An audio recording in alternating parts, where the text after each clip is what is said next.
Nah,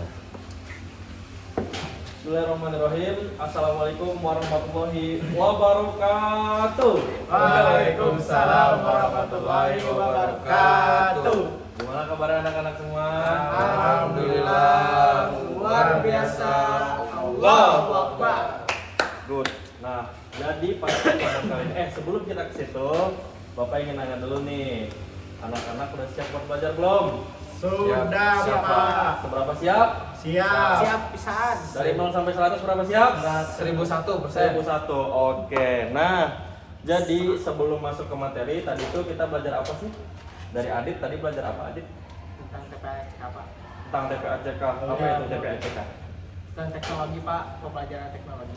Tentang pembelajaran teknologi. Iya. Nah, si TPACK itu sebenarnya masuknya ke apa sih? Dit? Kalau di dalam sebuah pembelajaran, model kah, metode kah, atau apa sih? Model. Model. Oke. Nah, sambil tadi belajar apa, Bil?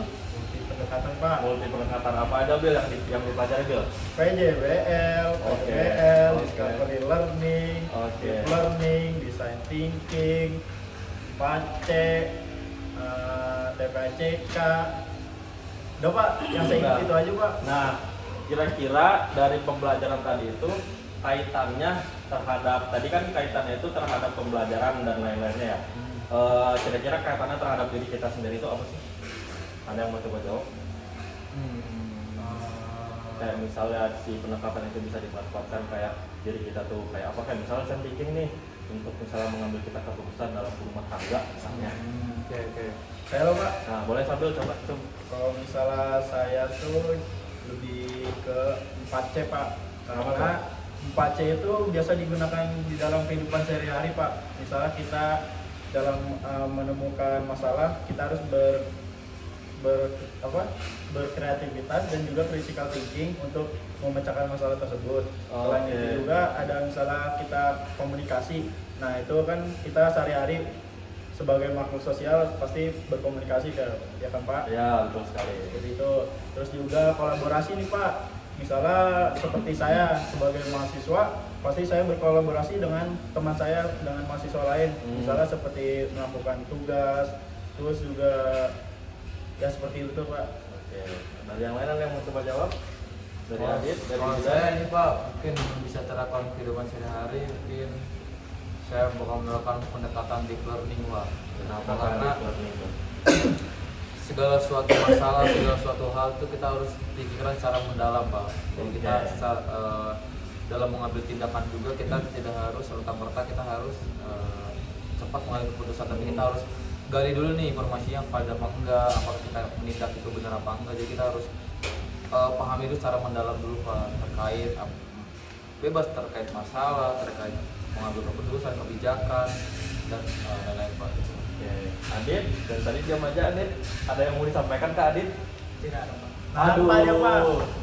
Coba dong Adit, dari yang TPACK tadi yang Adit pelajari jika dikaitkan dalam kehidupan sehari-hari Adit gitu. Mungkin kalau TPACK dikaitkan dengan kehidupan sehari-hari bisa bermain game Pak. Waduh. Seperti Mobile Legends. Tapi video call ya Adit. Terus TikTokan juga Pak. TikTokan juga. Iya. Asik. Instagram, post-post story, gaya-gaya foto gitu Pak. Nah, oke anak-anak sebenarnya apa yang anak-anak sampaikan betul semuanya dari TPACK, dari 4C dan dari deep learning itu sangat memiliki dampak lah gitu bagi kehidupan kita sehari-hari. Misal dari TPACK tadi proses teknologi, pemanfaatan semua dipakai buat WhatsApp dan segala macamnya. Terus dari sambil dari critical thinking, kolaborasi, gimana caranya bersosialisasi dengan teman dan dosen ataupun dan sebagainya macamnya. Terus dari Jidan juga mengenai deep learning yang sangat mendalam gitu, mendalam. Jadi mengambil keputusan itu tidak dengan secara cepat-cepat, tapi dengan berpikir secara mendalam gitu. Nah, jadi kaitannya dari pembelajaran sebelumnya dengan pembelajaran sekarang, sebenarnya Bapak ingin membahas lebih mendalam gitu terkait si pendekatan ini dan integrasinya ke dalam pembelajaran. Tujuan pembelajaran dari hari ini itu supaya anak-anak tahu gitu gimana cara mengintegrasikan si pendekatan ini dan apa saja fungsi-fungsi si pendekatannya. Sampai sini ada yang mau ditanyakan dulu? Paham Pak udah. Paham? Oke. Nah, sekarang Bapak minta anak-anak keluarin smartphone-nya karena ada TPACK, kita akan memakai teknologi. Baik. Oke. Udah, Pak. Baik. Ada yang punya Google dan ada yang punya Safari dan boleh juga menggunakan ChatGPT. Bapak kasih waktu 2 menit, anak-anak cari 8 definisi menurut ahli definisi 8 pendekatan menurut ahli. 2 menit ya anak-anak semua. Oke. Apa Pak tadi Pak? Jadi nyari definisi dari 8 pendekatan menurut ahli.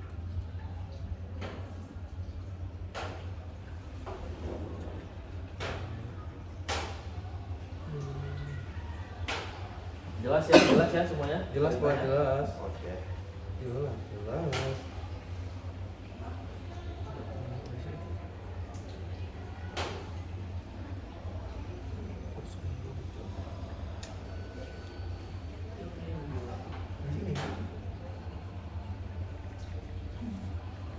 Ada kendala kah? Tidak ada kuota, tidak ada jaringan. Pak. Aman ya?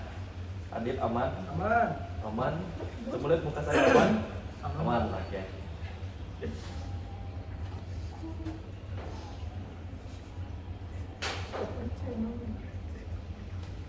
Tuh Pak.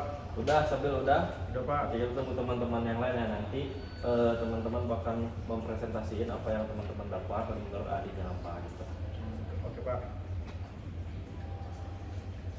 Kalau misalnya Google atau Safari-nya susah, boleh pakai AI aja teman-teman, bebas mau pakai ChatGPT, Gemini dan lain-lainnya bebas.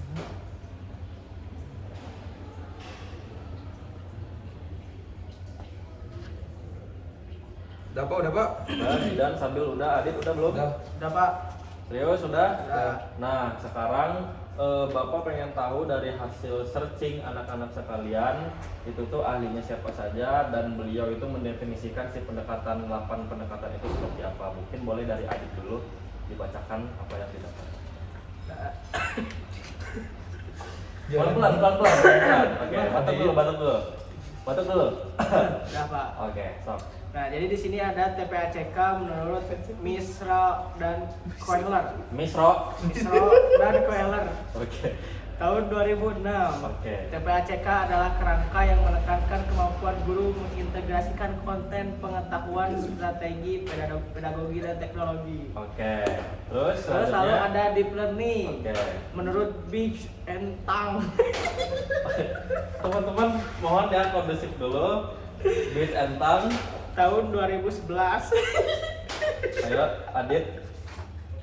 Tarik nafas dulu, tarik nafas. Ya.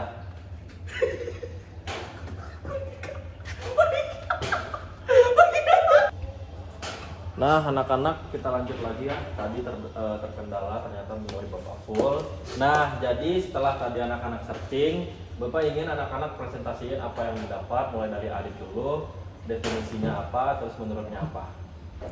Nah, di sini saya dapat TPACK Pak menurut Koehler. Oke. Tahun 2006, TPACK adalah kerangka yang menekankan kemampuan guru untuk mengintegrasikan konten pengetahuan, strategi pedagogi dan teknologi. Oke. Lalu ada deep learning. Oke. Menurut Big dan Tang tahun Big dan Tang. 2011. Oke. Big dan Tang 2011. Ya. Oke. Pendekatan ini tuh belajar yang membuat mahasiswa memahami konsep secara mendalam melalui analisis, refleksi, dan menghubungkan Oke. Lalu ada design thinking juga dari tim Brown katanya tahun 2008. Oke. Pendekatan ini memecahkan masalah kreatif yang berfokus pada empati, ideasi, eksperimen, dan prototyping untuk menghasilkan solusi inovatif. Oke, bagus sekali ya Adit. Nah, boleh lanjut dulu ke Sabil 3 yang didapat tadi apa aja Sabil? Saya Pak, yang pertama itu ada scientific approach dari Kemendikbud 2013. Bagus. Pendekatan pembelajaran yang menggunakan langkah-langkah ilmiah berupa mengamati, menanya, mencoba dan juga menalar, dan juga selanjutnya mengkomunikasikan. Nah, yang selanjutnya ada problem based learning dari Barrow dan Tambler. Adalah model pembelajaran berbasis masalah nyata yang menuntut siswa untuk menyelidiki, menganalisis, dan mencari solusi secara mandiri maupun juga kelompok. Itu PBL. Nah, sedangkan yang terakhir ini ada project based learning dari Thomas tahun 2000. Nah, menurut Thomas di sini PJBL itu pembelajaran yang berpusat pada proyek jangka panjang yang menuntut siswa merencanakan, meneliti, dan juga mempresentasikan produknya tersebut. Seperti itu Pak yang saya dapatkan Pak. Bagus sekali Sabil. Boleh lanjut ke Zidan? Itu dia apa aja tadi? TPACK. TPACK di Learning Design Thinking. PJBL, PBL, Scientific Approach. Oke, berarti yang belum itu 4C ya? Ya, 4C dan Nah. Discovery Learning. 4C ini menurut Mulyasa Oke. pada tahun 2023 yang dimana konsep 4C dalam pendidikan merujuk pada 4 keterampilan utama seperti communication, collaboration, critical thinking, dan creativity. Oke. Lalu juga tadi yang belum itu ada namanya discovery learning. Ini menurut Jerome Bruner, yang dimana proses belajar terbaik terjadi ketika siswa secara aktif terlibat dalam proses menemukan pengetahuan.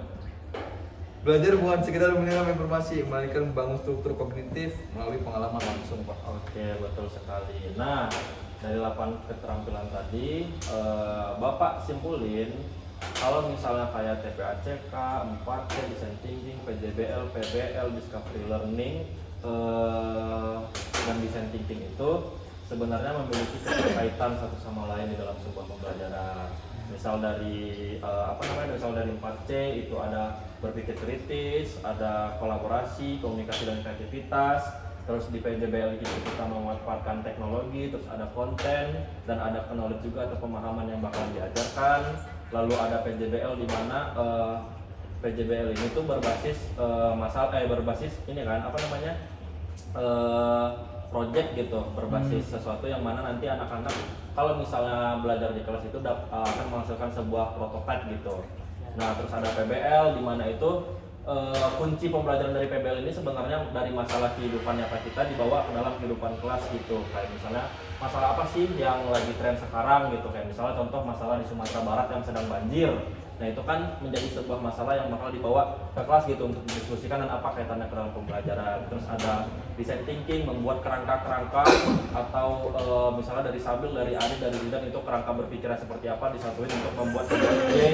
Lalu ada deep learning, pembelajaran mendalam, yang mana makna dari pembelajaran mendalam ini sebenarnya menganalisis gitu, tidak semerta-merta secara cepat mengambil sebuah keputusan. Nah, sebenarnya seperti itu teman anak-anak sekalian. Nah, sekarang waktunya kita untuk having fun atau games ya. Nah, cuman Bapak nggak mau games, Bapak nggak mau games itu kayak games yang dijelaskan oleh Ari tadi seperti main ML dan lain sebagainya. Bapak ingin games kita hari ini itu membuahkan hasil berupa pelajaran. Nah, di sini Bapak sudah menyiapkan studi kasus. Oke, sebentar ya anak-anak. Nah, di sini ada studi kasus. Jadi di sini ada masalahnya, lalu di bawahnya ada kartu konsep terkait 8 pendekatan yang sudah Bapak jelaskan tadi. Dan di sini ada solusi. Jadi tugas anak-anak sekalian membaca masalah yang di sini, terus kaitkan dengan kartu konsep di sini, lalu kasih solusinya dari masalah yang dijelaskan di sini. Nah, karena anak-anak cuma ada 3 orang, jadi Bapak kasih digabungkan menjadi satu kelompok ya. Nah, boleh dipegang oleh Zidan sebagai ketua kelompok. Pulpennya ada pulpen? Ada Pak. Oke, aman ya.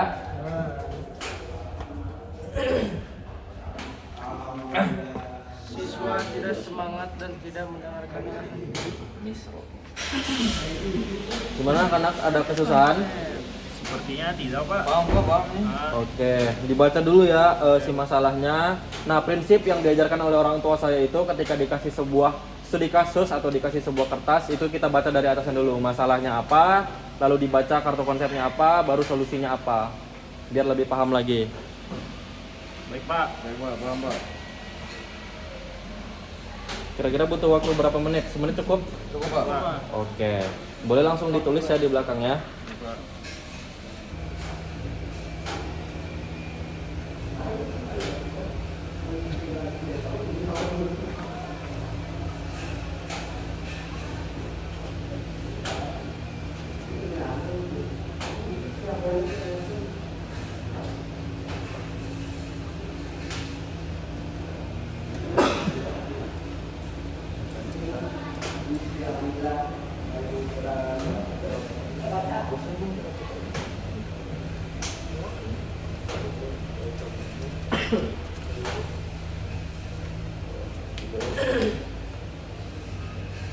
Bapak udah. Oke. Nah, boleh Bapak pinjam sebentar, nanti kita bakal presentasi dulu. Ini jawaban dari teman-teman kelompok atau dari anak-anak kelompok. Nah, boleh dari mau perwakilan atau ajam atau perwakilan apa? Perwakilan, Ya, ya, Pak, boleh ya, Pak. perwakilan. Mau dari siapa? Jidan sebagai ketua kelompok bebas memilih kelompoknya atau mau Jidan sendiri? Aja baru Pak. Oke, boleh. Silakan Jidan. Masalahnya itu siswa tidak semangat dan tidak mendengarkan arahan guru. Oke.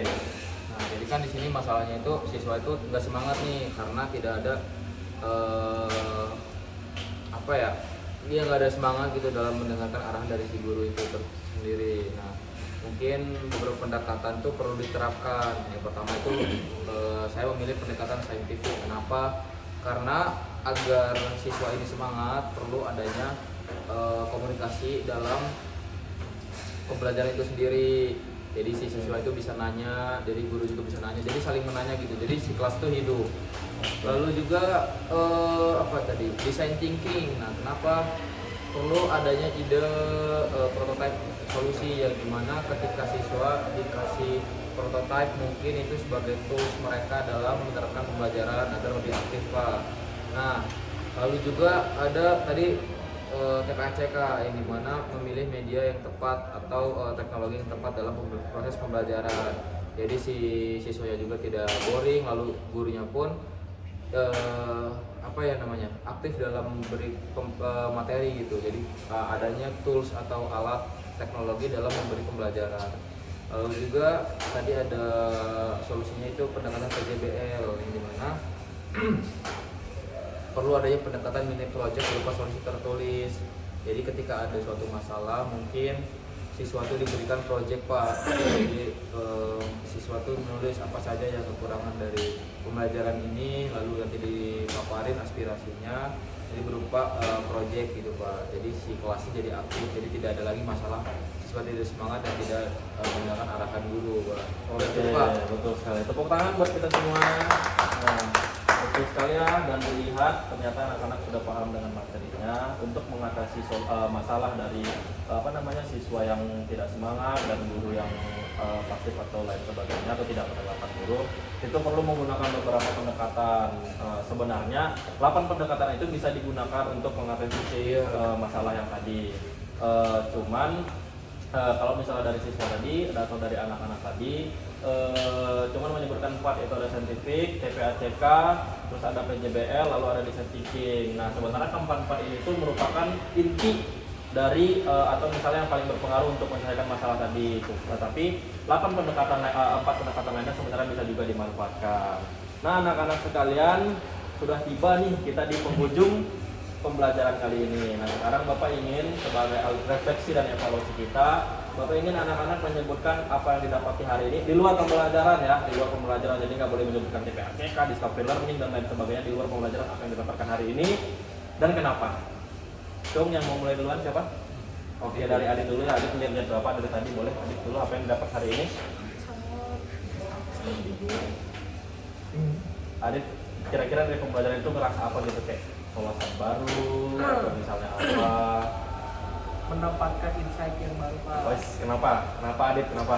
Karena di pembelajaran hari ini kita dapat sharing dengan Bapak Oke. tentang 8 pendekatan gitu Pak. Oke. Jadi awalnya yang saya tidak tahu sekarang jadi tahu. Baik, bagus. Siapa lagi yang mau? Ali Sabil boleh? Mungkin sama seperti Adit ya, saya juga baru memahami dan juga mendapatkan informasi baru lah gitu Pak. Dengan 8 pendekatan itu bisa diterapkan juga pada kehidupan sehari-hari Pak. Mungkin saya yang dapatnya seperti itu. Oke. Boleh terakhir dari Jidan? Saya aspirasi Afirmasi ke siapa gitu? keduanya Pak. Jadi Oke. mungkin karena kita juga sedikitan ya, jadi penerapan juga lebih sama. Afirmasi Pak. Nah, oke. Terakhir dari Bapak, sebenarnya 8 pendekatan ini bakal lebih bagus jika anak-anak sekalian dalam proses pembelajaran itu menggunakan 8 pendekatan sekaligus. Karena sebenarnya si 8 pendekatan ini kompleks gitu. Jadi kalau misalnya satu hilang bakal mengaruh ke yang lainnya, dan jika 8-8-nya masuk itu bakal lebih bagus. Nah, Bapak ada cemilan buat anak-anak semua, dibawa pulang ke rumah, dikasih tahu orang tuanya jika susah dan manfaatkan smartphone-nya. Jadi ada tugas dari Bapak, anak-anak bakal membuat sebuah prototype mengenai jangan prototipe deh, Bapak ingin anak-anak membuat makalah mengenai sistem pembelajaran zaman sekarang dan zaman yang telah berlalu. Sebutkan kelemahan dan kelebihannya apa, dan menurut anak-anak nih setelah bereformasinya ke zaman yang sekarang, kira-kira sudah baguskah atau emang lebih bagus yang di zaman lalu? Paham? Ada pertanyaan seputar pelajaran dan seputar tugas? Oke. Bapak akhiri, tetap semangat buat anak-anak semua, umur masih muda, kejar cita-cita kalian. Wabillahi taufiq wal hidayah. Wassalamualaikum warahmatullahi wabarakatuh. Waalaikumsalam warahmatullahi wabarakatuh. Berapa menit kau?